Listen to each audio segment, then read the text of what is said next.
নমস্কার। আজকে আমার নিবেদন সুকুমার রায়ের কবিতা জীবনের হিসাব। বিদ্যে বোঝায় বাবু মশাই, চড়ি শখের বটে।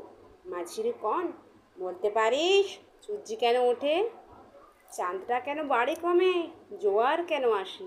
বৃদ্ধ মাঝি অবাক হয়ে ফেল ফেলিয়ে হাসে। বাবু বলেন, সারা জনম মরলি রে তুই খাটি, জ্ঞান বিনা তোর জীবনটা যে চারি আনায় মাটি। আবার ভেবে কহেন বাবু, বলতো দেখি ভেবে, নদীর ধারা কেমনে আসে পাহাড় হতে নেবে? বলতো কেন লবণ পোড়া সাগর ভরা পানি?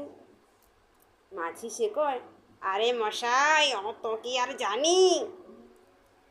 বাবু বলেন, এই বয়সেও জানিস নেও তাকি? জীবনটা তোর নেহাত খেলো, অষ্ট আনায় ফাঁকি।